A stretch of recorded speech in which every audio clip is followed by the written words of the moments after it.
Bonjour et bienvenue à cette minute coaching autour du thème du leader en temps de crise. J'ai traversé pas mal d'accompagnements pendant ces 2 derniers mois et ça m'a fait émerger le thème des 5 C du leader en temps de crise. Qu'est-ce que j'entends par les 5 C du leader en temps de crise? Je vais l'expliquer bien sûr de manière détaillée, mais déjà je vous en donne la liste. Le leader cash, courageux, curieux, caring et coopératif. Alors, le leader cash, c'est celui qui est honnête, qui dit la vérité, qui se met lui-même en face des réalités, qui étudie ce qui se passe et qui met son équipe en face des réalités, qui ne leur voile pas la face, qui parle avec courage et honnêteté de ce qui se passe, qui dit aussi quand il ne sait pas, qui dit ce qu'il sait.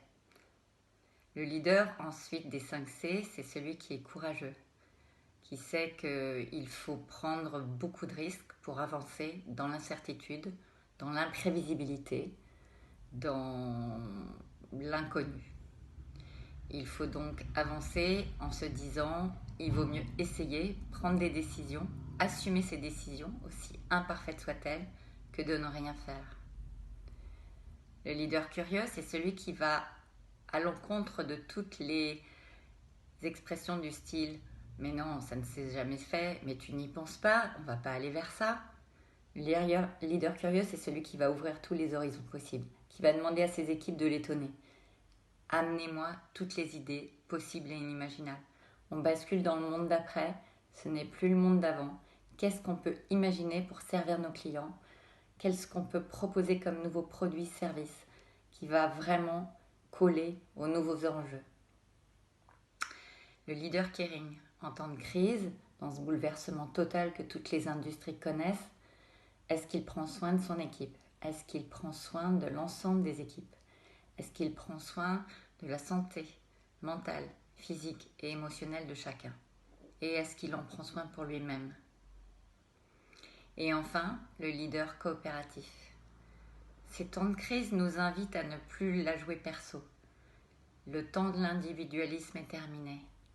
Il faut aller vraiment engager chacun dans une vraie solidarité, dans une coopération qui crée ensemble de la valeur et mettre en avant ce que chacun peut apporter dans l'équipe. Chacun de ces leaders s'oppose à un autre type de leader. Et pour conclure, je dirais, le leader cash s'oppose au leader politique qui ne dit pas tout, qui omet, qui difforme la réalité à son propre profit et qui oublie le collectif. Le leader courageux s'oppose au leader peureux, qui n'avance pas, qui ne prend pas de risques, qui se croise les bras en attendant que quelqu'un avance à sa place.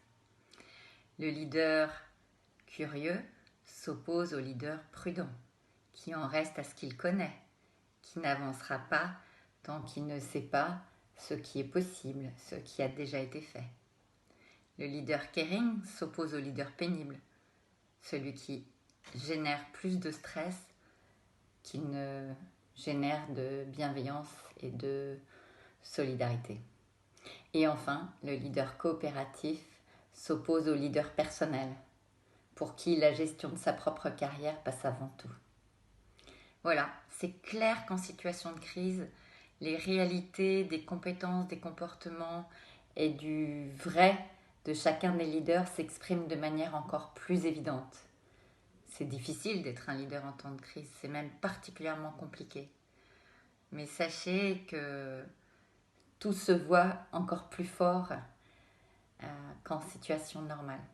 Alors à chacun de nous de cultiver notre courage, notre curiosité, notre façon de prendre soin de nous et de nos équipes, notre envie de travailler avec les autres et notre honnêteté. À très bientôt et j'espère que cette crise vous la traverserez aussi bien que possible. Au revoir.